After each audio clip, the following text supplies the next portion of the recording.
Recording is on. Muy bien, entonces vamos a empezar el tema de radioactividad. Ustedes ya han estado platicando en algunas exposiciones sobre lo que son las radiaciones.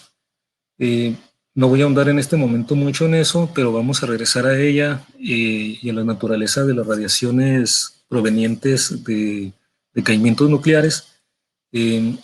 Pero baste recordar que pues vivimos en un mundo inmerso rodeados de radiaciones, ¿no? Nadie, nadie puede decir que no está expuesto a radiaciones y de muchas formas diferentes, ¿no? En la actualidad, pues tenemos que estar expuestos a radiaciones de procedencia natural y también de procedencia artificial, de tecnologías que el mismo ser humano ha desarrollado, ¿no? Buscando pues mejorar su bienestar. Esto de de que la radiación existía de manera natural, se sabía de hecho al menos desde principios del siglo pasado, ¿no? Antepasado más bien, ya tenían la información al final. Y en el siglo pasado, en la primera parte del siglo pasado, en los 1900, pues ya se tenía medido que la atmósfera estaba ionizada, es decir, que la atmósfera a cualquier altura tiene un nivel de ionización. Como ya se había descubierto la radiactividad, el electrón y todo esto, pues se pensaba que entonces debería haber ese tipo de partículas en la atmósfera y que eso estaba produciendo la ionización de la atmósfera, ¿no? De hecho, un premio Nobel de Física, el de 1936, se concedió a Victor Franz Hess, que fue el primero que habló de este concepto que ahora, él no lo mencionó así, ¿no? Pero eh, que dio información sobre la ionización de la atmósfera y cómo va aumentando con la altura. Bueno, más bien él estableció esta relación, ¿no? De que había ionización en la atmósfera, ya se sabía antes de Hess, pero él además encontró que la relación de la ionización de la atmósfera era que había una dependencia con la altura, de manera que si nos vamos a las capas más altas de la atmósfera, resulta que la ionización va aumentando, ¿no? ¿Esto por qué fue importante? Porque resulta que antes se pensaba que la radiación, el hecho de que estuviera ionizada la atmósfera, pues llevó a la conclusión de que debía haber radiación, que había partículas, sobre todo ahí cargadas, que estuvieran ionizando la atmósfera. Pero la mayoría de los científicos de la época estaba convencido de que debía de ser radiación que venía de la Tierra, ¿no? O sea, que tenía que ver con la Tierra pues dentro de la Tierra y que de ahí era esa radiación que producía la ionización. Sin embargo, Franz Hess hizo experimentos en donde pues con medidores de ionización y en esa época con globos aerostáticos midió la ionización de la atmósfera a diferentes alturas y lo que encontró es que a medida que iba subiendo la radiación, perdón, la ionización de la atmósfera aumenta. Perdón, me estornudo. Entonces, al ir aumentando la ionización con la altura, a medida que vamos subiendo en las capas de la atmósfera, entonces, pues él concluyó que no había bases para pensar que esa ionización estuviera relacionado con, digamos, con radiación o con partículas que estuvieran proviniendo de origen terrestre, ¿no? Porque entonces esperaríamos que hubiera más ionización en las capas bajas, las que estuvieran más cerca del suelo, ¿no? Y, y bueno, al final de cuentas, él le dieron el premio Nobel en 1936 y luego Millikan, ¿recuerdan el nombre de Millikan, no? Millikan introduce el término de rayos cósmicos para darle, bueno, con este nombre de rayos cósmicos, Millikan nombró a esa radiación que estaba produciendo la ionización de la atmósfera. Ya con los experimentos de Hess, pues se aceptó que esa radiación venía de fuera del planeta, ¿no? de origen desconocido. De hecho, todavía no se conoce a ciencia así 100% sin duda de dónde proviene toda la radiación cósmica. Se tienen indicios y se sabe tal vez ya se acepta el origen de algunos, pero no de todo. Entonces se englobó bajo el nombre de rayos cósmicos, pues toda esa radiación que podía estar produciendo esa ionización de la atmósfera. Eh, y, y ya muy para acá, mucho más para acá, y pues orgullosamente latinoamericanos, en el 2007, un grupo de investigadores argentinos estableció que la mayor parte de los rayos cósmicos, o sea, esta radiación que viene del espacio y que produce la ionización de la atmósfera, provienen de una constelación llamada Centaurus.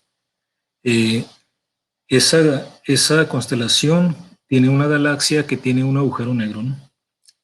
Los agujeros negros, así sin entrar en detalle de la teoría de los agujeros negros, básicamente cuando las estrellas van perdiendo su, digamos, la energía que van dejando de tener reacciones explosivas que tratan de separar su masa, empiezan a colapsar por la atracción gravitacional de sus componentes. Eh, Hay ciertas condiciones críticas que si las cumple la estrella, pues va a determinar si sigue colapsando y colapsando, y entonces eso se convierte en un agujero negro, ¿no? Recuerden que todo lo que tiene masa se atrae, entonces el agujero negro pues va colapsando y colapsando, cada vez tiene la masa concentrada en un volumen mucho más pequeño, pero además empieza a atraer la masa que está alrededor, ¿no? Entonces, entre más masa se concentra, se va colapsando y a la vez va aumentando su fuerza gravitacional sobre otros objetos que tengan masa, porque va acumulando más y más masa, ¿no? Eh, entonces esos agujeros negros a veces producen efectos de, como digamos, si hay por ahí algún otro objeto cósmico y es atraído, puede llegar a las circunstancias en que lo atraiga de manera que, que se va cayendo aceleradamente. Y recuerden que si hay cargas por ahí, las cargas aceleradas emiten radiación. Y además, pues en las estrellas, y recuerden que el Sol es un caso particular de una estrella, ¿no? Pues también hay otro tipo de reacciones, se pueden estar produciendo diferentes tipos de radiaciones, de partículas, que bueno, también serían radiaciones, ¿no? Pero para distinguirlas de radiación electromagnética. Entonces, salen todo tipo de cosas, ¿no? De ahí salen rayos X de alta energía, rayos gamma, protones, en fin, toda una gama, ¿no? Entonces, este grupo argentino, vean la fecha, apenas en el 2007, determinó eso, ¿no? Que la mayor parte de los rayos cósmicos que llegan aquí a la Tierra vienen de ahí. Y hasta dieron una causa, ¿no? Esto de la existencia de un agujero negro en una galaxia de esa constelación. Los rayos cósmicos entonces realmente se están emitiendo a todo el espacio, pues en ese espacio la Tierra ocupa una pequeña sección transversal y capta parte de ellos, llegan a la atmósfera. De hecho, la mayor parte de los rayos cósmicos que llegan a la atmósfera terrestre son protones y partículas alfa. Son de hecho partículas ionizantes, también hay electrones y otro tipo de partículas, pero el 98% de los rayos cósmicos que llegan a la parte alta de la atmósfera son alrededor de, pues arriba del 97%, ¿no? Es lo que se estima. Y, y bueno, nos protege en las diferentes capas de la atmósfera, es decir, que aquí en la superficie terrestre, afortunadamente, pues no nos llega la radiación cósmica tal cual llega a las capas superiores, sino que se van atenuando y de hecho por la forma en que está el planeta, la atmósfera, realmente la mayor parte va quedando concentrada en los polos, ¿no? Eh, Aquí en el nivel del mar, pues nosotros recibimos más que nada pues ya neutrones de más baja energía, fotones y lo que se conoce como muones, ¿no? Eh, Vamos a luego ver un poco de esto sin entrar mucho en detalle, ¿no? De estos tipos de partículas, de los muones, piones y ese tipo de cosas, ¿no? Y, y pues esta es una estimación de la dosis que recibimos al nivel del mar debido a estas, digamos, estos componentes de la radiación cósmica que alcanza a llegar al nivel del mar. Esto es como un promedio, ¿no? Lógicamente hay partes de la Tierra en donde esto puede estar arriba o puede estar abajo también, ¿no? Este es como un promedio y tomado pues al nivel del mar.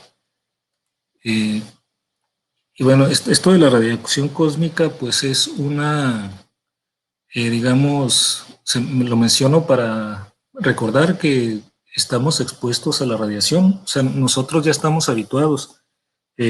Seguramente pues la evolución natural ha hecho que seamos resistentes para estos niveles considerados normales, ya a los que estamos acostumbrados a través de pues, miles y miles de años, ¿no? Entonces, eh, esto no nos afecta mucho. Sin embargo, si subimos esos niveles a los que estamos acostumbrados, sí es donde empieza el daño. Ahora, esas son digamos, la que viene de fuera, ¿no? Pero también estamos expuestos, aparte, a radiación también natural. Me refiero cuando digo natural, es lo que no hemos hecho aquí en los seres humanos, ¿no? Pues lo que viene de afuera lo consideramos natural, pero también de dentro de la Tierra también viene radiación. Por ejemplo, el uranio decae en radio y luego en gas radón.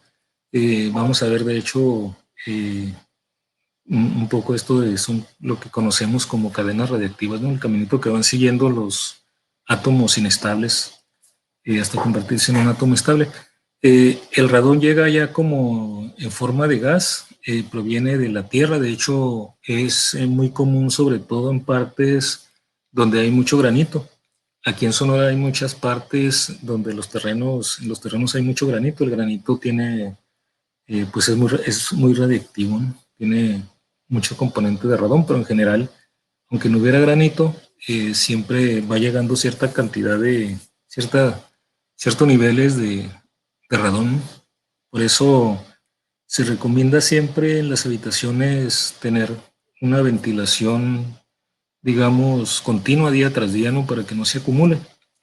Ahora hay eh, pues lamentablemente en la vida moderna existen mucho las casas habitación o departamentos donde hay poca ventilación o poco tiempo de ventanas abiertas.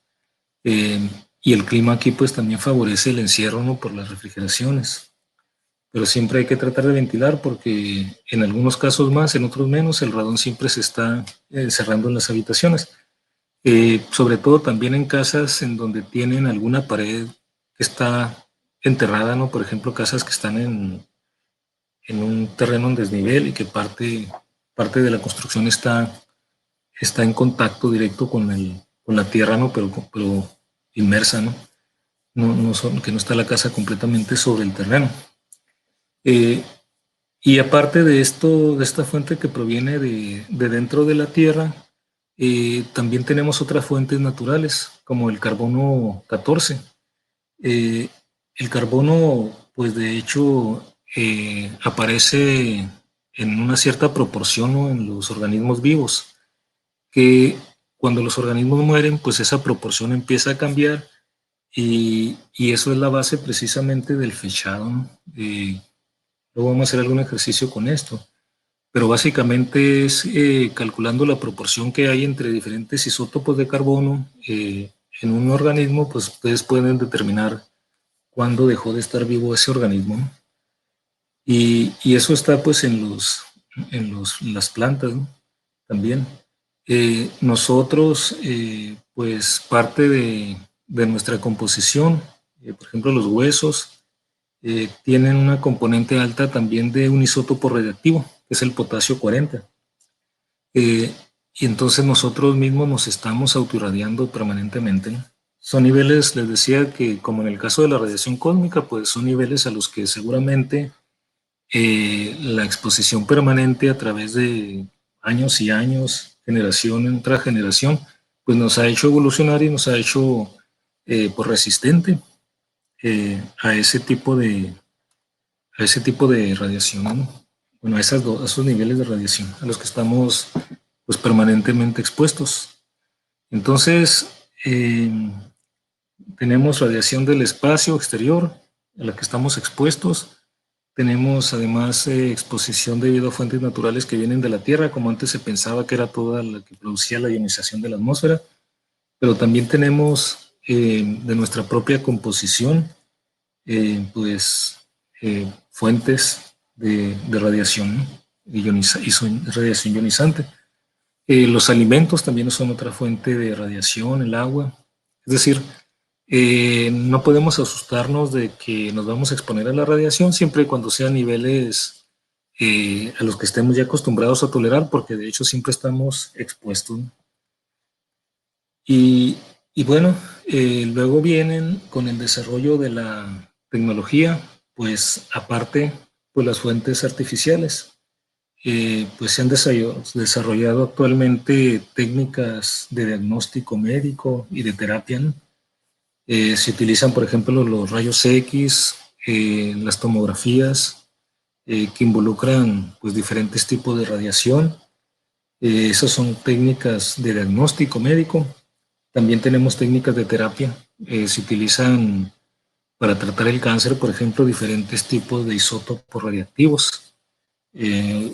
Entonces, esos van hacia el interior de la persona. Por eso muchas veces son isótopos normalmente los que se utilizan en terapia, los que se ingieren o se inyectan a la persona, generalmente son isótopos de una vida media que vamos a definir hoy muy corta, para que decaiga rápidamente los niveles de emisión. Y a veces a estas personas que están siendo tratadas se les aísla precisamente, ¿no? Para que no esté gente alrededor de ellos, al menos en los primeros minutos o en las primeras horas, ¿no? Que es cuando están más altos los niveles de radiación. Eh, Todo esto entonces hace bueno, que no nos debemos de asustar por la exposición a la radiación, pero sí tenemos que estar pendientes de no sobreexponernos más allá de las dosis que se consideren normales, que no nos van a hacer estadísticamente un daño significativo más allá de si no nos expusiéramos. Entonces, de hecho, vamos a ver que las fuentes artificiales son en este sentido las más riesgosas, ¿no? Porque aunque no nos estemos exponiendo permanentemente a las fuentes artificiales, resulta que cuando nos llegamos a exponer a este tipo de fuentes creadas por el ser humano en el desarrollo tecnológico, pues los niveles a los que nos exponemos con las fuentes artificiales son significativamente más altos que la exposición a fuentes naturales a las que estamos acostumbrados. Pero aparte, esas exposiciones suelen ocurrir en unos tiempos muchísimo más cortos, ¿no? Que la exposición de las fuentes naturales. No es lo mismo absorber un daño en un tiempo muy grande que absorber ese daño en prácticamente en un tiempo, digamos, en un momento, ¿no? Lógicamente, pues el organismo, mientras sea distribuido el daño, tiene pues sus mecanismos de reparación que pueden ser suficientes. En cambio, si se exponen a niveles muy altos en poco tiempo, puede ser que ya el organismo en sí mismo no alcance su capacidad para autorrepararse, ¿no? Y eso es lo que hace sobre todo pues importante el conocimiento de la radiación, qué tipo de radiación tenemos, cuál es su origen, eh, y para saber, por ejemplo, qué tanto nos tenemos que cuidar y cuáles serían los efectos de la radiación, pues hay que tomar en cuenta varios factores. Por ejemplo, la energía de la radiación, la fuente que la origina, el nivel de actividad de la radiación, que la vamos a definir también hoy, y también una característica muy importante relacionada con la fuente de radiación son los tiempos de vida media, ¿no?, de las fuentes que están emitiendo la radiación, porque este tiempo pues nos dice qué tanto tiempo, qué tanto nos tenemos que cuidar de los efectos, ¿no? Bueno, todos estos términos de actividad, tiempos de vida, los vamos a definir hoy mismo, ¿no?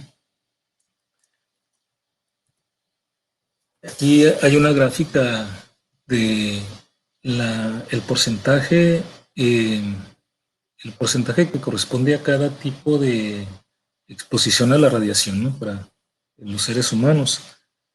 Vemos que la mayor parte corresponde de hecho a una fuente natural que es el radón. Eh, Tenemos otra fuente natural que es la radiación gamma, pero vean que es también terrestre, ¿no? Y los rayos cósmicos son lo que está en amarillo, representa el 13%. Entonces, de las fuentes naturales, la mayor parte son de origen terrestre, ¿no? 30, 40, 48%, casi el 50% es de origen terrestre, ¿no? Los rayos cósmicos son un 13%, y luego vean, vienen las fuentes artificiales, solamente sumarían aquí el 21%, ¿no?, entre exposición médica y todas las demás fuentes artificiales. Hay un factor aquí, digamos, que es más de la mitad de los rayos cósmicos, es alimentos y agua, ¿no?, con 8%. Entonces, aquí podríamos pensar que, visto así superficialmente de la gráfica, pues que no tendríamos que preocuparnos de las fuentes artificiales y la exposición médica. Sin embargo, eso no es completamente cierto, ¿no? Por lo que les comentaba, esto es un promedio, pero el problema es que suele concentrarse en, digamos, ciertas personas las que están expuestas, eh, digamos, eh, no todas las personas están expuestos siempre a factores artificiales, como por ejemplo diagnóstico o terapia, ¿no? Solamente los pacientes que estén siendo tratados, y hay muchas, por ejemplo, fuentes de generación de energía nuclear. Ese sería un caso de fuente artificial también, y equipos de rayos X también son ionizantes. Esos tampoco, digamos, no representan una exposición para toda la población. Sin embargo, cuando alguien llega a estar expuesto, normalmente está expuesto a dosis a niveles muy altos en muy poco tiempo, y eso produce pues daño sobre esa minoría de la población. Por eso es importante pues conocer sobre la radiación y ver sobre todo formas de estar monitoreando y protegiendo, ¿no? Bueno, entonces vamos a entrar ya en materia. Se sabe que en la naturaleza no todos los átomos son estables. De hecho, pues hay átomos que se están convirtiendo espontáneamente en otros. Son estos que se conocen como isótopos radiactivos, ¿no? Eh, en este momento no voy a hacer muchas definiciones, pero vamos a ir viendo detalles a medida que avancemos. Aquí más que nada quiero ver la ley exponencial de decaimiento radiactivo. Eh, Ustedes pues saben que, bueno, como químicos, pues saben que en la tabla periódica nos presentan eh, los diferentes átomos que se conocen, y pues se acomodan ahí de acuerdo a sus propiedades químicas en la tabla periódica. Sin embargo, en un análisis básico de la tabla periódica no nos hablan de los isótopos, de que cada tipo de átomo, cada átomo en realidad tiene muchas, ¿qué se puede decir? Cada átomo tiene una familia, ¿no?, que serían los isótopos de ese mismo átomo. Son átomos pues que tienen el mismo número de protones y electrones normalmente, pero cambian el número de nucleones, con los neutrones particularmente, ¿no? Entonces, Eso lleva a que tengamos átomos con las mismas propiedades químicas de acuerdo con la tabla periódica, pero con diferentes propiedades, por ejemplo, de estabilidad. Un átomo puede tener isótopos estables e isótopos inestables. Los isótopos estables pues serían átomos que no esperamos que se conviertan espontáneamente en otros, y los inestables pues sí se van a transformar. Vamos a ver luego de qué depende esta probabilidad de que se descompongan en otros o no, ¿no? Que se transformen. Bueno, el caso es que esos materiales o esos átomos que son inestables en el sentido de que se van transformando en otros, se transforman en otros átomos emitiendo radiación y partículas y convirtiéndose, bueno, se produce en la transformación nuevos átomos que van acompañados de emisión de radiaciones que pueden ser partículas y radiaciones electromagnéticas. Y a la vez esos nuevos átomos, pues también puede ser a veces que sigan siendo inestables y se sigan transformando. De ahí salen, de hecho, pues lo que se conoce como cadenas radiactivas, ¿no? En un momento dado, pues ya llegan a algún átomo estable. Bueno, esos, digamos, materiales, esos átomos bueno, esos átomos eh, que son inestables y que están produciendo nuevos átomos y radiación, es lo que conocemos como, si tenemos un material compuesto de esos átomos, es lo que conocemos como material radioactivo. Radioactivo porque está precisamente dando lugar a radiación, es una fuente de radiación, eh, y la intensidad con que está emitiendo eh, la podemos medir en el número de emisiones por unidad de tiempo o número de transformaciones, número de átomos que se están transformando en otros por unidad de tiempo. En cada transformación pues se está generando radiación, ¿no? Y la intensidad de esas emisiones decrece exponencialmente con el tiempo. Esta es una ley empírica, ¿no? Se ha observado empíricamente y pues así funciona, ha funcionado bien. Entonces, la intensidad de la emisión de un material radiactivo pues va decayendo exponencialmente con el tiempo.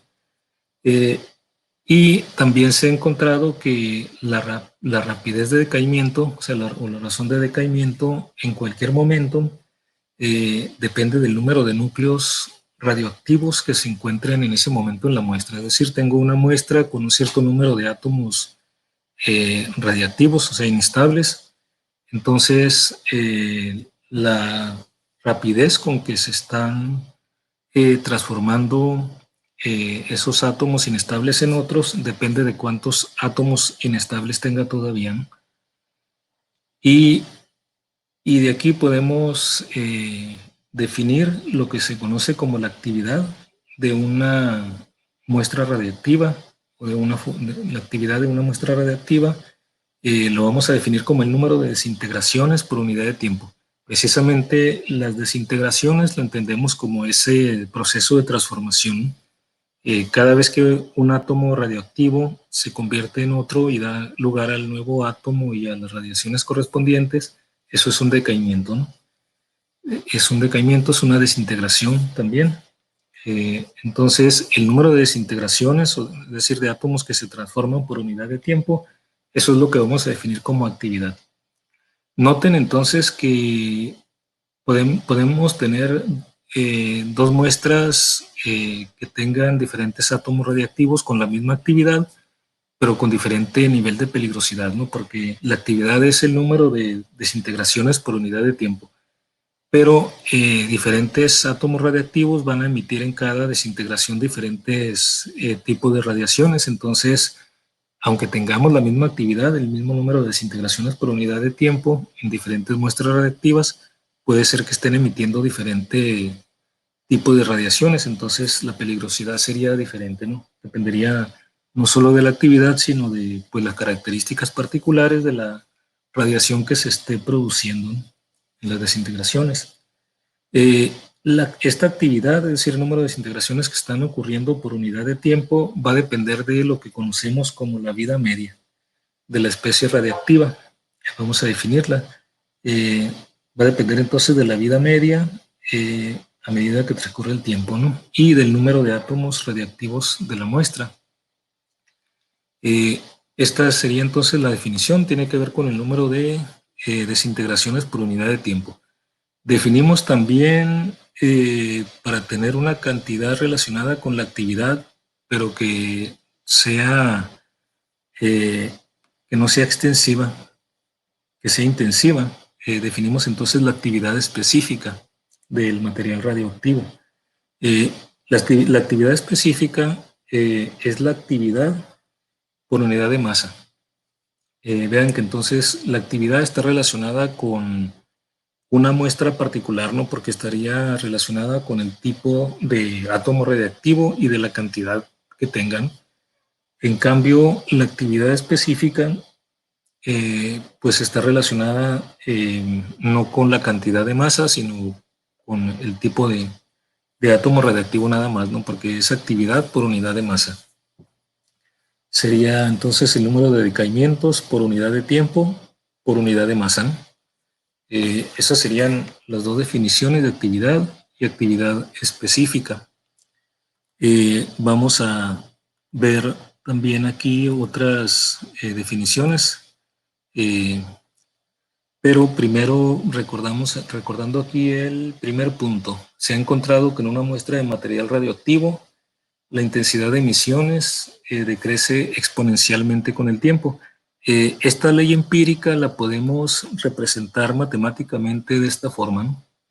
El número de átomos radiactivos y la razón de decaimiento, o sea, la actividad en un momento dado, están dados por por estas expresiones. Vean que son exponenciales negativos, ¿no? Porque va decayendo con el tiempo. Entonces, en una muestra de material radioactivo, si tenemos inicialmente N sub 0 átomos radiactivos en la muestra, después de pasado un tiempo T, desde que teníamos N0 átomos radiactivos, el número de átomos radiactivos que tenga va a estar dado por esta expresión. El número que tenía inicialmente por el número E elevado a la menos el tiempo transcurrido entre tau. Esta tau le llamamos vida promedio. Aquí es donde entran a veces los problemas con las traducciones, ¿no? Esta vida promedio es lo que en inglés es mean life. En inglés no hay problema, vamos a ver, porque tiene su propio término, pero la confusión es el traducir al español, ¿no? Porque el mean es el mean de la estadística, acuérdense que es la media. En estadística, mean es la media, ¿no? La media que es la suma de los datos entre el número de datos, ¿no? O sea, es el promedio. Entonces, aquí podemos distinguir, más bien traducirlo atendiendo el origen de esta palabra en estadística. En min que da un promedio de los datos, pues traducir este min life como la vida promedio, ¿no? Y vamos a ver ahorita en un ejemplo el significado, ¿no? De este valor, del valor de este parámetro. Entonces, tanto el número de átomos radiactivos en una muestra que queden después de pasado un cierto tiempo T, desde que había N0, sigue esta ley de decaimiento radiactivo y la actividad también de la muestra radiactiva sigue esta misma ley, nada más cambiando el número de átomos radiactivos por la actividad, ¿no? Si la actividad en un momento dado era A sub 0, transcurrido un tiempo T, la actividad que tenga la muestra va a seguir esta segunda ecuación, ¿no? Va decayendo exponencialmente, donde tenemos el tiempo transcurrido dividiendo a este parámetro que se llama vida promedio. Y bueno, entonces aquí tenemos N0 y A sub 0 como el número de átomos reactivos y la razón de decaimiento iniciales, ¿no? Tau es el tiempo característico llamado vida promedio. Entonces aquí le estoy poniendo vida promedio. Quise poner aquí cómo está en inglés para que se quede la distinción, ¿no?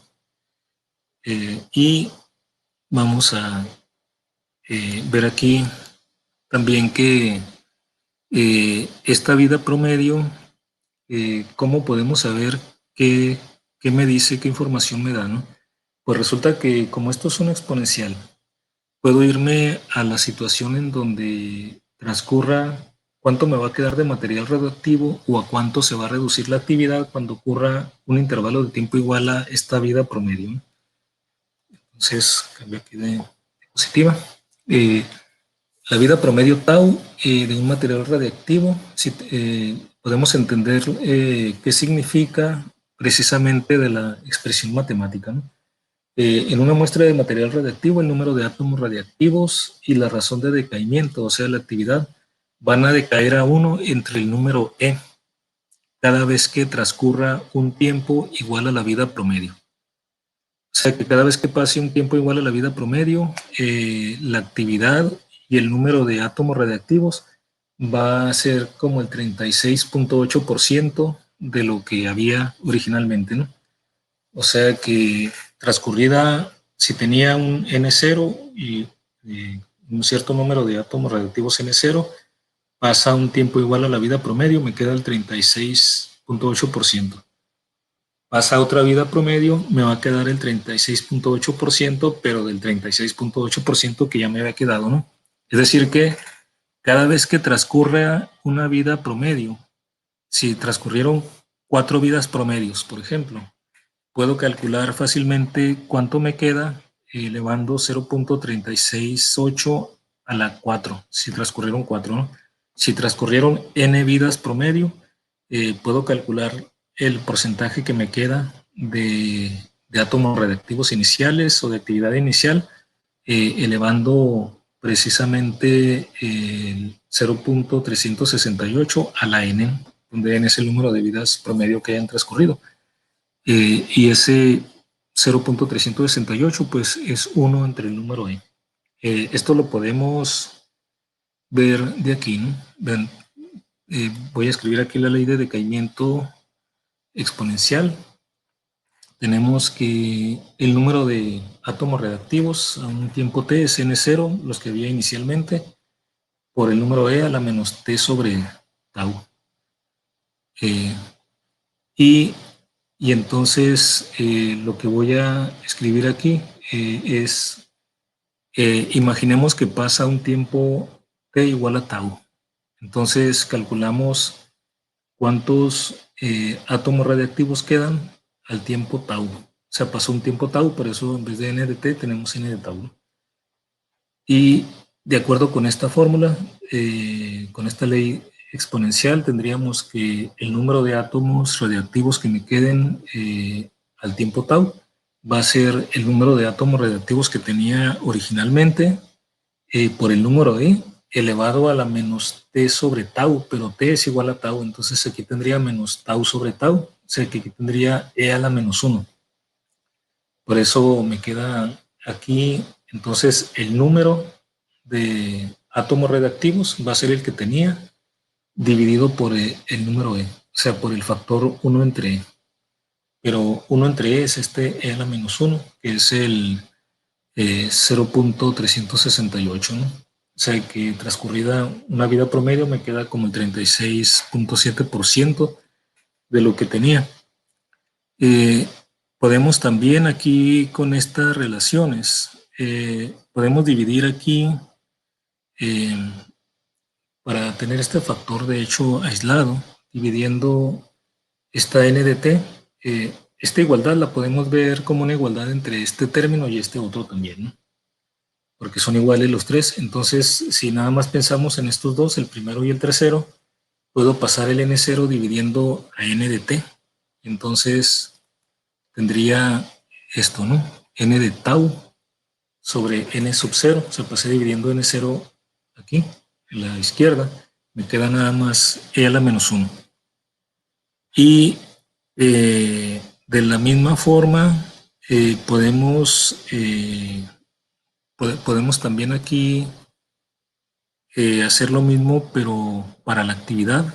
Como la actividad sigue esta misma ecuación, nada más cambiando la n por la a, entonces podemos hacer esto mismo para la actividad y entonces tendríamos esta relación. O sea, haciendo exactamente lo mismo, no lo voy a hacer, simplemente sabemos que haríamos lo mismo y llegaríamos a este resultado, ¿no? Sería válido ese mismo resultado, nada más cambiando la N, el número de átomos reactivos por la actividad, ¿no? Entonces también para la actividad se cumpliría la misma relación. O sea que podemos establecer que el cociente de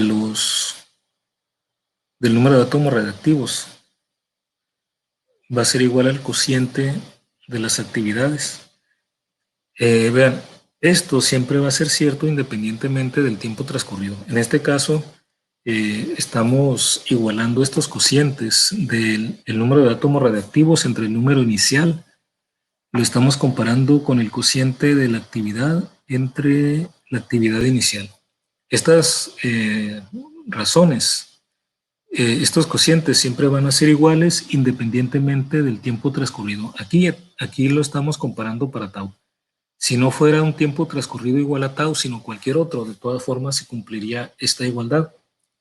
En este caso particular de que el tiempo sea tau, la vida promedio, entonces en este caso son iguales estas divisiones, estos cocientes, y son iguales a 1 entre E, que es 36%, 36.8%, no 0.368. Es decir, que la actividad decae hasta el 36.8% después de una vida promedio, ¿no? Pero les decía, esta relación sigue siendo cierta independientemente del tiempo transcurrido, nada más que ya no es igual a 1 entre E, solamente es igual a 1 entre E cuando el tiempo transcurrido es igual a una vida promedio, ¿no? Pero la igualdad entre ellas siempre se sigue cumpliendo. Entonces ya tenemos aquí con esto ya tenemos una idea, ¿no? del significado de la vida promedio. Ahora, si nos vamos a estadística, eso nos va a dar más luz todavía, ¿no? Pero bueno, esto vamos a comentar precisamente de lo que significa todo esto, ¿no? Pero antes, pues vamos a definir otro parámetro importante que a veces aparece en vez de que aparezca la vida promedio y que precisamente da lugar a un poco de confusión cuando pasamos esto a español.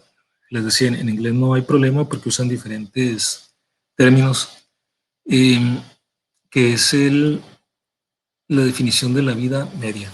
La vida media la vamos a denotar como una T con un subíndice 1 medio. La definición de la vida media de un material radiactivo es que el número de átomos radiactivos y la razón de decaimiento, es decir, la actividad de la muestra de material radiactivo, decaen a la mitad de su valor cada vez que pasa un tiempo igual a la vida media. En inglés les decía, no hay confusión porque aquí sí se usa la palabra que significa mitad, ¿no? Half-life. Entonces, en inglés se diferencia bien cada parámetro, ¿no? Porque el mean lo relacionan, es la media estadística, y el half, pues está claramente relacionado con la mitad. Entonces, el problema es en el español. Aquí lo vamos a dejar la traducción como vida promedio para el mean life y la vida media para el half life, ¿no? Entonces, aquí para no estar teniendo confusión con los términos y teniendo presente el término en inglés que se utiliza para cada uno.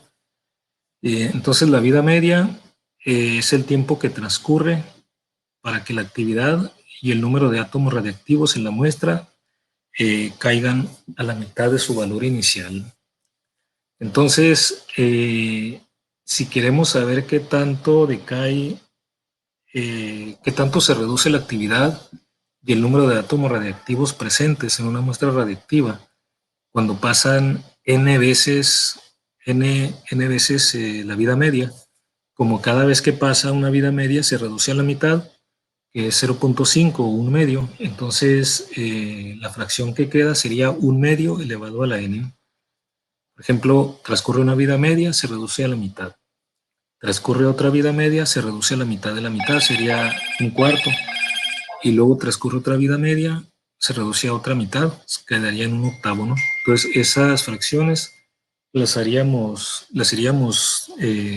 obteniendo, elevando 1 medio a la n, donde n sería el número de vidas medias transcurridas. Podemos hacer un procedimiento similar al que hicimos anteriormente, ¿no? Para la vida promedio, pero ahora evaluando la relación exponencial para el decaimiento con la vida media. Entonces, si calculamos el número de átomos radiactivos transcurrida en una vida media, sería el número inicial de átomos radiactivos elevado al tiempo, pero el tiempo transcurrido es una vida media, eh, dividido entre tau. Entonces, sabemos que aquí eh, la definición de la vida media me dice que transcurrido este tiempo me debe de quedar la mitad de átomos radioactivos, ¿no? Por eso aquí podemos, al poner aquí t igual a 1 medio en el tiempo, puedo estar seguro de que aquí va a quedar 1 medio de n0, ¿no? Porque es la forma en que estamos definiendo aquí la vida media. Y de aquí también, de manera similar a como hicimos antes, para la vida promedio, mandamos este n0 dividiendo a n de t de 1 medio.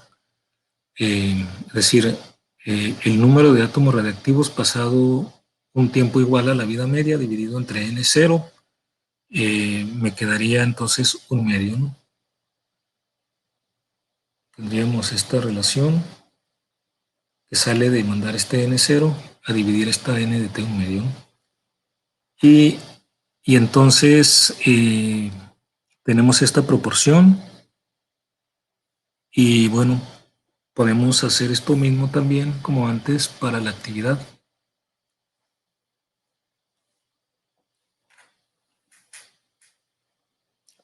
Tendríamos la misma relación matemática porque sigue la misma ley de decaimiento exponencial.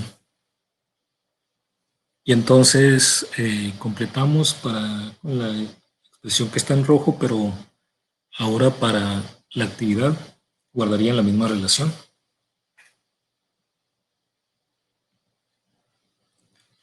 Y vemos que en este caso resultó también igual la relación de el número de átomos radiactivos entre N0, evaluado en particular para la vida media.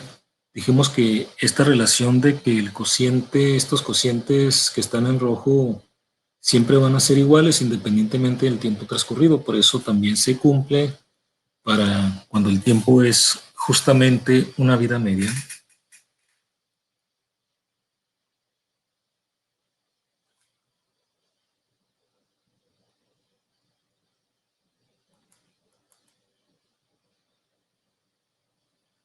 Ok, vamos a ver también que, vean, aquí sigue estando eh, el tiempo promedio, el tau, pero aquí ya definimos otro parámetro, la vida media. Hay una relación, por supuesto, entre la vida media y el tiempo promedio, ¿no? Entonces, eh, vamos a cambiar aquí la diapositiva, se trabó un poco, pero aquí va. Bueno, entonces vamos a retomar esta expresión de decaimiento radiactivo, la ecuación que teníamos antes para la vida media, ¿no? Y vamos a considerar esta parte nada más. De los tres términos son iguales, pero nos fijamos nada más en el segundo y tercero. Tenemos N0 en ambos lados, así que podemos olvidarnos del N0. Así que nos quedaría nada más esto, ¿no?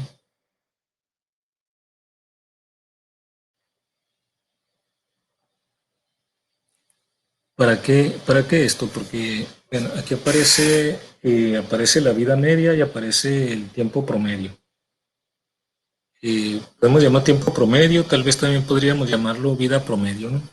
Eh, entonces, en el caso de la tau, ¿no? Entonces tenemos que aquí aparece una expresión matemática compacta, simple, que nos relaciona la vida media con la vida promedio. Esto también se terminó. Bueno, pues podemos hacer indistintamente tiempo promedio o vida promedio. Eh, nada más teniendo claro que el significado de cada término, ¿no? Con esta expresión, e a la menos t un medio, o sea, e elevado al cociente de la vida media entre la vida promedio, es igual a un medio, ¿no? Entonces, podemos sacar de ahí la relación precisamente entre la vida la vida media y la vida o tiempo promedio, ¿no? Eh, de esta forma, tenemos un exponencial, entonces lo que se nos ocurre primero para eliminar este número e es obtener logaritmo. Entonces vamos a sacar logaritmo en ambos lados y tendríamos esto, ¿no? El logaritmo de el número e elevado a la menos t un medio sobre tau igual al logaritmo natural de un medio. Eh, de aquí sabemos que por bueno, por la misma definición del número e, aquí es como tener el número e elevado a lo que me da el número e para tener menos t un medio sobre tau, ¿no? Y en la derecha pues tenemos que el logaritmo de un medio es el logaritmo de 1 menos el logaritmo de 2. El logaritmo de 1 es 0. Voy a escribirlo aquí, ¿no? El logaritmo de un medio es logaritmo de 1 menos logaritmo de 2. El logaritmo de 1 es 0, entonces nos queda nada más menos el logaritmo natural de 2. Y en la izquierda, el logaritmo de e elevado a algo, pues es ese algo que también tiene signo menos. O sea que tenemos aquí menos la vida media entre la vida promedio igual a menos logaritmo natural de 2. Podemos no tomar en cuenta los signos negativos porque están en ambos lados, así que tendríamos esta relación y de aquí sale ya cómo están relacionadas la vida media y el tiempo promedio. Podemos despejar el logaritmo natural de 2, si lo calculamos, si lo obtenemos en la calculadora, va a resultar ser 0.693. Podemos dejarlo indicado, ¿no? La vida media igual al logaritmo natural de 2 por tau, o la vida media igual a 0.693 por tau. Y entonces vamos a tener presente esta relación entre la vida media y la vida promedio, ¿no? Entonces, si conocemos uno de los parámetros, automáticamente con esta relación podemos tener la información del otro parámetro. Y vamos a definir otro tercer parámetro, pero este queda directamente definido en términos de tiempo promedio, ¿no? O de la vida promedio. Es la constante de decaimiento radiactivo. No sé si voy muy rápido, pero en cualquier momento me pueden interrumpir si quieren preguntar algo, ¿eh? Ok, entonces la constante de decaimiento se denota con una letra griega lambda y se define como el recíproco de la vida promedio. Esta vida promedio, entonces sacamos el recíproco y de ahí tenemos la constante de decaimiento lambda. Eso nos permite escribir de una forma, digamos, una forma distinta, pero equivalente, lógicamente, la ley de decaimiento radiactivo, porque en vez de escribir, por ejemplo, el factor de T menos tau, no, voy a escribirlo, ¿no? O sea, en vez de escribir, por ejemplo, n igual a n0 por e a la menos t sobre tau, al definir esta constante de decaimiento, puedo escribirlo de esta forma, ¿no? E a la menos lambda por t.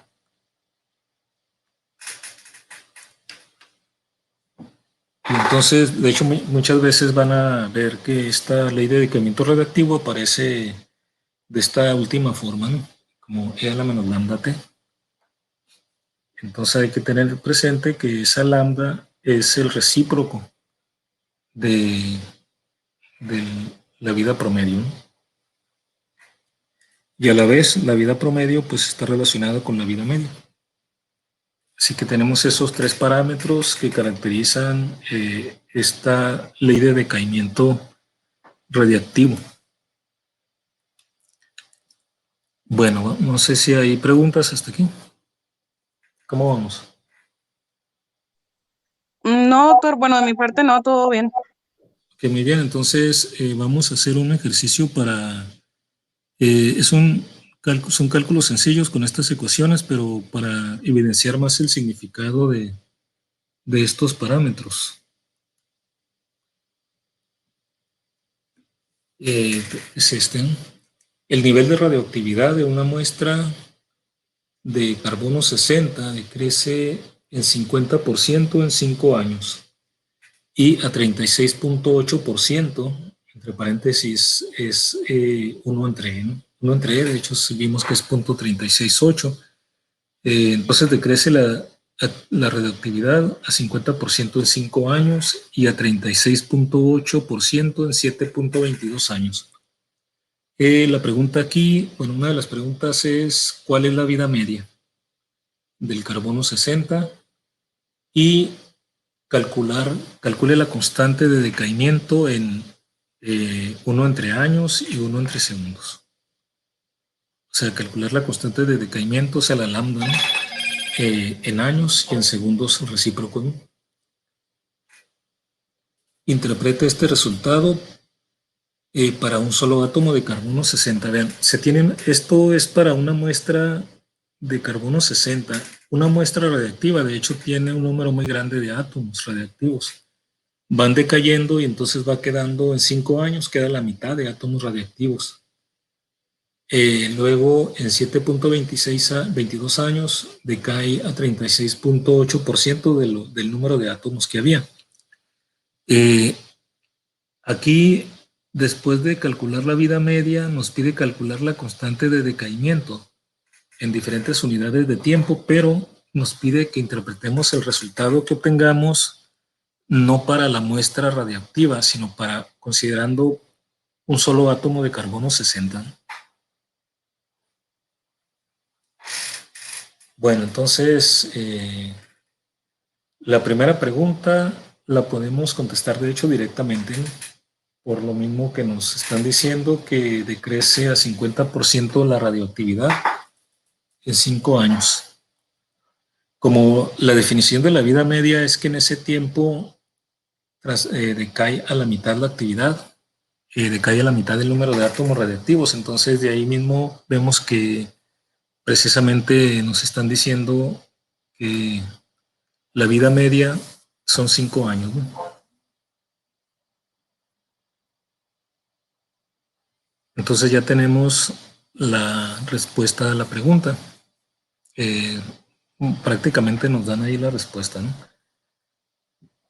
Y ahora hay que calcular la constante de decaimiento. Ahí sí tenemos que hacer el cálculo.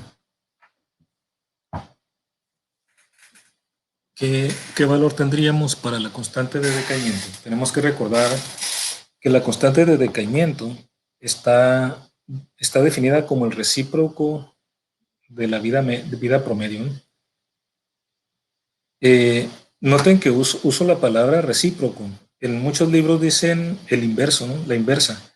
Pero en matemáticas la inversa es un concepto diferente al recíproco, ¿no? Lo correcto es el recíproco. Entonces, la definición de la constante de decaimiento es 1 sobre tau. Y el tau, aquí nos los están dando también, ¿no? Entonces, el tau son 7,22 años. ¿Cómo sabemos que son 7,22 años? Por esta información, ¿no? Sabemos que la actividad de una muestra radiactiva decae al 36,8% cuando transcurre un tiempo igual que la vida promedio. Entonces aquí nos está diciendo que decae a 36.8% en 7.22 años. Entonces, por eso tomamos directamente que tau tiene que ser 7.22 años. Entonces calculamos y ese punto 7 nos da como punto 14. 0.1385. Bien, es 85. La unidad es años a la menos 1. Bueno, aquí nos piden calcularla en años, en recíproco de años y de segundo. Aquí tenemos ya directamente en años a la menos 1. Entonces, esto es la constante de decaimiento, 1.1385 en años a la menos 1. Y ahora para calcularla en unidades de segundos recíprocos.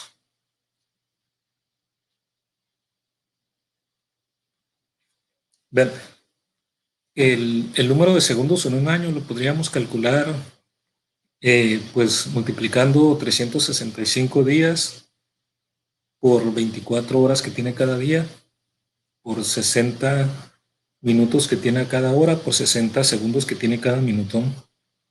El número que nos dé es una aproximación porque se sabe que el año no dura exactamente ese número de segundos, pero para fines prácticos pues es una muy buena aproximación.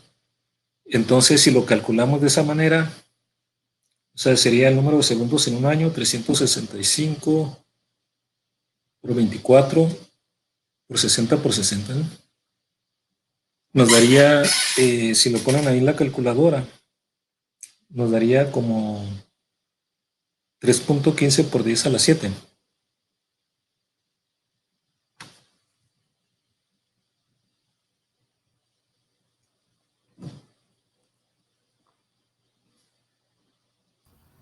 No, no me dio eso, doctor. ¿Cuánto te dio? Me dio 4.37 por 10 a la 6. A ver. Sí, a mí también me da lo que le dio a Gibran. A ver, ¿por qué quise yo? A ver, déjenme confirmar aquí. Más para quedarme con 365 años, ¿no? Digo días. Cada día tiene 24 horas.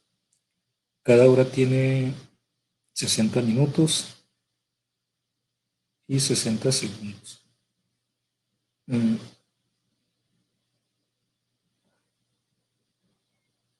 Algo está pasando aquí porque ahora me dio un número diferente. Déjenme calcular otra vez. Yo creo que tiene algo aquí en la memoria y se tomó. 5 por 24.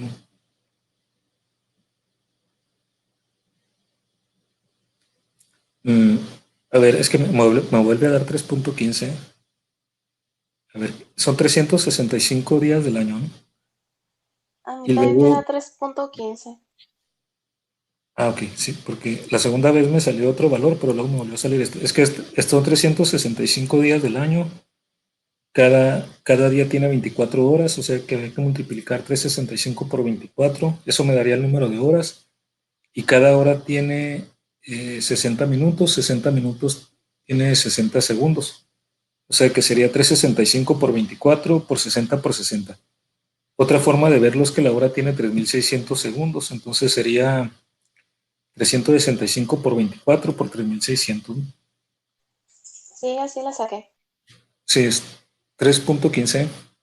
Sí, entonces por 10 a la 7, 3, 4, 5, 6, 7 el punto decimal, ¿no? A ver, pues, sí, ese es el valor, si gustan ahí confirmar Michelle y Gibran. A veces queda algo en la memoria ahí en la calculadora. La segunda vez me había dado otro valor.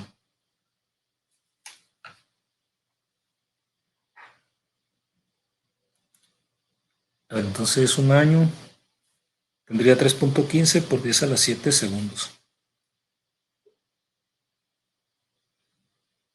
Sí lo recalcularon. Necesitamos Yo esta. lo, Sí. yo lo volví a hacer, pero me da 4 otra vez. No sé si sea algo de la calculadora porque no estoy usando la mía. Ah, qué curioso. Pero sí es correcto este valor, ¿eh? 3.15 por 10 a la 7. Bueno, la idea aquí es que necesitamos esta conversión para cambiar las unidades de años en la lambda a segundos. Entonces, en esta relación, lambda es 1 entre 7.22 años. Si cambiamos los años por su equivalente en segundos, entonces tendríamos aquí esto mismo, ¿no? Lambda igual a 1 entre 7.22 multiplicado por 3.15 por 10 a la 7 segundos. Es decir que cada año lo estamos cambiando por su equivalente en segundos, ¿no? O sea que tendríamos esto, ¿no?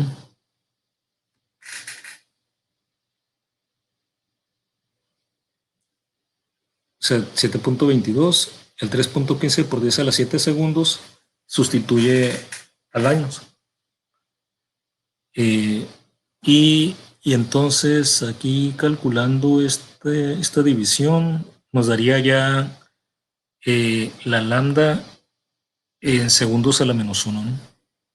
Y aquí tenemos en años a la menos 1, y de aquí nos saldría el valor de lambda en segundo a la menos 1.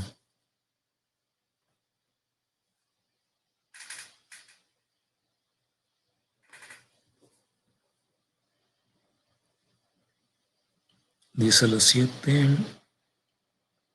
y luego hay un factor de 7 por 3, 21, 10 a la 8.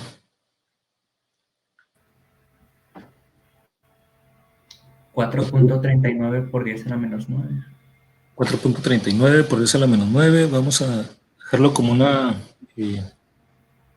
aproximación de 4 por 10 a la menos 9, ¿sí? 4. Dejando así para el orden de magnitud. Segundo a la menos 1. Vean que este valor, ¿cuánto sería? Por ejemplo, es 4 entre 10 a la 9, sería 4 entre 1000 millones de millones, o sea, 4 entre 1000 billones, ¿no? Segundos a la menos 1. Bueno, entonces estos son los valores calculados numéricamente, ¿no?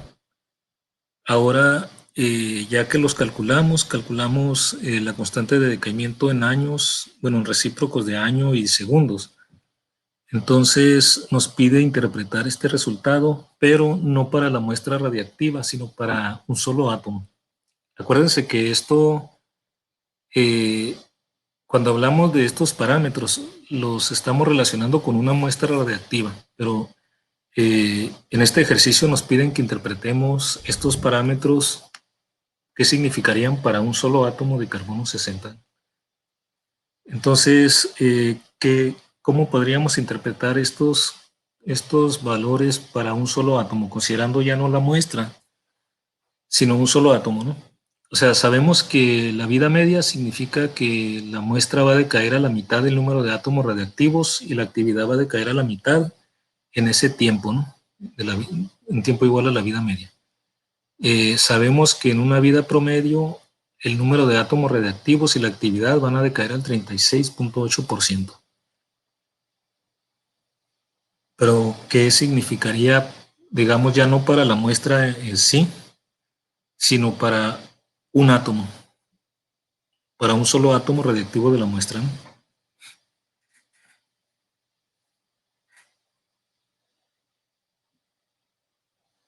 Por ejemplo, ¿qué nos diría el valor de 5 años para la vida media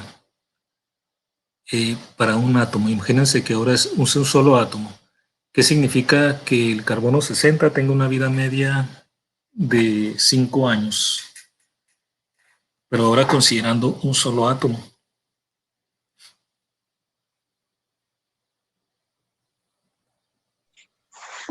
Doctor, no sé si lo estoy entendiendo bien, pero por ejemplo, si es un átomo, la vida media de 5 años no significa que en ese tiempo ese átomo tiene 50% de probabilidad de decaer o no. Sí, de hecho, esa es la interpretación correcta. sea, pensando digamos, en la muestra, son un número muy grande de átomos radiactivos. La interpretación para la muestra de la vida media es que va a caer a la mitad de átomos radiactivos, ¿no? Pero si pensamos en un solo átomo, la interpretación para el átomo es que ese átomo tiene el 50% de probabilidad de decaer en 5 años. O sea que si estuviéramos monitoreando un solo átomo de carbono, eh, o bueno, supongamos que monitoreamos varios átomos de carbono, pero por separado, ya no están siendo parte de una muestra. Eh, es equivalente a decir como qué es lo que pasa, que lo que pasa en la muestra, que transcurridos 5 años, la mitad de esos átomos van a haber decaído, ¿no? Si son muchos átomos. Pero si solamente nos fijamos en uno de los átomos, el 50%, hay 50% de probabilidad de que haya decaído y 50% de que no haya decaído después de 5 años. O sea que después de 5 años es igualmente probable que el átomo de carbono haya decaído o no. Pero en un solo átomo nosotros vamos a ver una cosa o la otra, ¿no? Vamos a ver que decae o no decae, pero la probabilidad de que haya decaído es la misma que la que no haya decaído, o sea, es el 50%, ¿no? Sí, esa sería la interpretación para un solo átomo. Muy No bien. andaba perdida entonces. No, al contrario. Aquí queda escrito, ¿no? La probabilidad de que el átomo decaiga en 5 años es 0.5, es que es el 50%, ¿no? Eh, la interpretación del valor que obtenemos aquí para el, el parámetro para lambda, la constante de decaimiento, eh, lo voy a poner aquí, pero vamos a hacer el cálculo de hecho, ¿no? Para seguir aquí en el orden. Tenemos que para un solo átomo, la probabilidad de que decaiga en un año. Vean que la lambda es un parámetro que está en años o está en segundos, ¿no? Entonces, la probabilidad que decaiga en un año es como el 13%. Vamos a calcular, de hecho, esto nos da una buena aproximación, pero vamos a calcular exactamente, ¿no? Pero podemos tomar aquí por lo pronto como una primera aproximación, el de la lambda, de que la probabilidad de que decaiga en un año es aproximadamente 13%. Pues vean cómo, tal como esperaríamos, entre más pase el tiempo, para el átomo de carbono, entre más pase el tiempo, lógicamente va a tener más probabilidad de haber decaído, ¿no? En un año tenía el 13%. En 5 años la probabilidad de haber decaído aumenta hasta el 50%, ¿no? Ahora calculamos el parámetro lambda en unidades del recíproco de año y recíproco de segundo. El valor que está en años nos permite esta interpretación de la probabilidad de que decaiga en un año es aproximadamente 13%. Ahorita vamos a calcular exactamente el valor. Pero al calcular también en unidades recíprocas de segundo, nos permite tener otra interpretación. ¿Qué probabilidad hay de que decaiga el átomo de carbono en un segundo? Sería una probabilidad de 1 entre 1000 billones. Bueno, aquí nos salió 4, ¿no? Pero digo, el orden sería como bueno, que sería de 4, pero esto es una aproximación. Vamos a ver que el cálculo exacto varía un poco, pero el orden de magnitud sí se mantiene, ¿no? Entonces sería como de la probabilidad de caer en un segundo iría como del orden de 1 entre 10 a la menos 9, que sería una oportunidad en 1000 billones, ¿no?, de decaer en un segundo. O sea que prácticamente es improbable que en un segundo viéramos decaer al átomo de carbono. En 5 años, pues tendríamos la mitad de probabilidad. En un año solo el 5%, o sea que transcurrido un año es mucho más probable que no decaiga, que decaiga un átomo, ¿no? ¿Por qué vemos una actividad apreciable si tenemos una muestra radiactiva? Si cada emisión resulta de un decaimiento, porque tenemos un número muy grande de átomos radiactivos en la muestra. Generalmente, pues del orden del número de Avogadro, ¿no? Por eso la actividad es apreciable, a pesar a veces de que no esté habiendo tantos decaimientos, ¿no? Vamos a agregar aquí esto y vamos a calcular esta probabilidad de este punto 13. Vamos a ver cuál es el valor exacto, ¿no?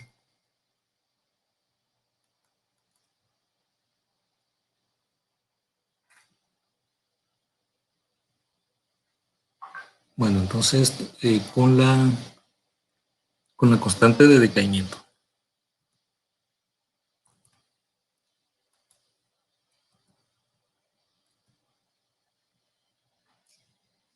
Bueno, entonces tenemos con aquí bueno, nos da la misma definición, nos dice, ¿no? Pero también sí, sí, es lo que tendríamos aquí si ponemos aquí en el cálculo. En el caso de con el tiempo transcurrido igual a 7.22 años, tendríamos E a la menos T sobre tau, que es igual a menos E a la menos lambda T, ¿no? Sabemos que si ha transcurrido un tiempo igual a tau, esto se reduce al recíproco del número E, que es el 36.8%, ¿no? Esa sería la fracción que queda de átomos de una muestra, ¿no?, radiactiva.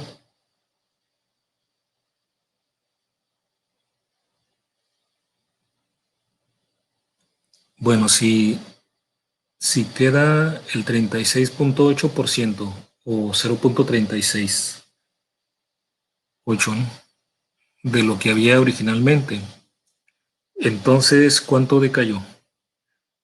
Porque este factor nos da el porcentaje que queda. No lo que se consumió, no, sino lo que queda. Porque acuérdense que esta es N, el número de átomos radiactivos y la actividad son proporcionales a este factor exponencial multiplicado por bueno, son exactamente no proporcionales, ¿no? El número de átomos radiactivos que quedan es el número que había multiplicado por este factor exponencial. Entonces, transcurrido una vida promedio, nos queda el 36.8% de átomos radiactivos. Es decir, que esto no es cuántos decayeron, sino cuántos quedan. Si decayó digamos más bien, si queda el 36.8% o 0.368 de lo que había, entonces eso nos permite calcular lo que decayó, o sea, cuántos se transformaron, ¿no?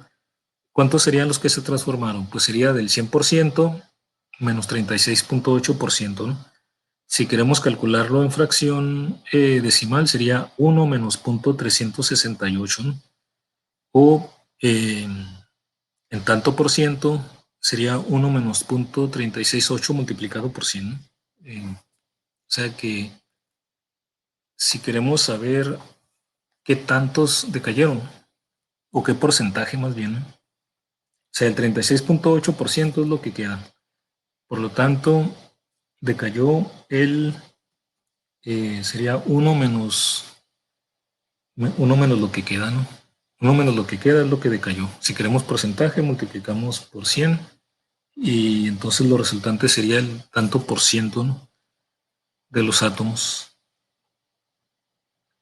O sea que tendríamos entonces 1 menos 0.368 da 0.632. O sea que sería el 63.2%. O sea que transcurrida una vida promedio, nos queda el 36.8% de átomos y la actividad se reduce al 36.8%. Eso implica que transcurrida una vida promedio, se han transformado o han decaído el 63.2% de los átomos radiactivos. Es decir, que se ha perdido 63.2% de la actividad también de la muestra radiactiva, ¿no? Y entonces, vean aquí, de aquí podemos interpretar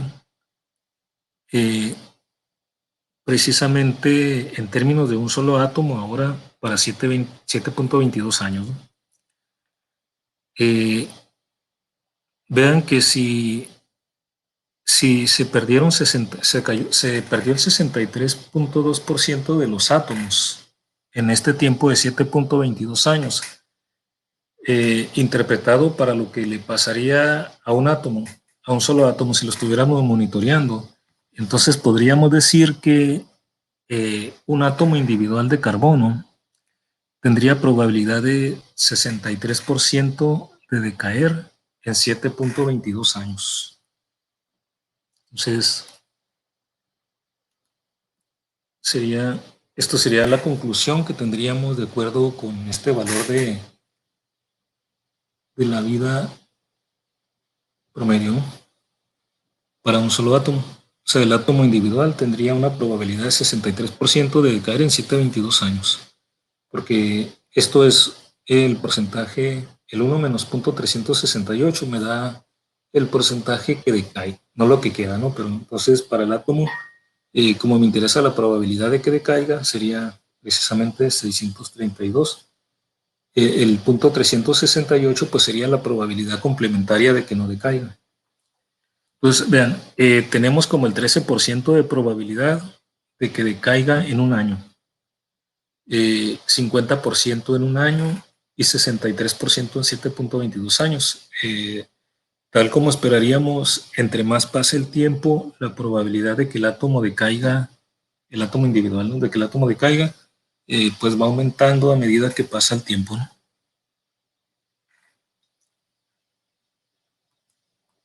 Ok, entonces vamos a calcular qué tanto decae en un año, ¿no?, para confirmar ese 13% que dijimos que era aproximadamente la probabilidad de decaimiento para el átomo cuando pasa un año, ¿no? Entonces, vamos a ver aquí. Escribo la ley de decaimiento radiactivo. Esto ya lo tenía aquí. Entonces, vean, cuando transcurre un año, no voy a escribir el N0 y todo eso, porque ya sabemos que el factor de hecho exponencial me dice el porcentaje que queda directamente, ¿no? Entonces, cuando nos interesa no cuántos quedan, sino qué porcentaje queda, nos basta con evaluar el término exponencial, ¿no? Entonces, vamos a evaluarlo en un año. Si T es un año, vamos a usar este factor, ¿no? Para usar aquí en T va a ser un año y tau, pues el 7.22 años. Entonces, tomamos el tiempo igual a un año y evaluamos el factor exponencial. Va a ser E elevado a la 1 año entre 7.22 años. Se van a eliminar las unidades, ¿no? Queda E a la 1 entre 7.22, que si evaluamos, ya tenemos de hecho ese valor de 1 entre 7.22 del ejercicio del cálculo anterior, ¿no? Entonces, 1 entre 7.22, si no, pues aquí es 1 entre 7.22, resulta ser 0.1385. Y eso, E a la menos 0.1385 nos da esto, ¿no? 0.87066. Otra vez, la interpretación de este factor exponencial, lo que da este factor exponencial es lo que queda. Es decir, que después de un año queda el 87% del número de átomos radiactivos que tenía inicialmente. Es decir, que en un año quedan el 87%, o sea que se perdieron más o menos como el 13%, ¿no? Y ese 13% pues resulta otra vez de lo que habíamos calculado, como lo habíamos calculado anteriormente. Si esto es lo que queda, entonces lo que se consumió, lo que decayó, sería 1 menos 0.87066.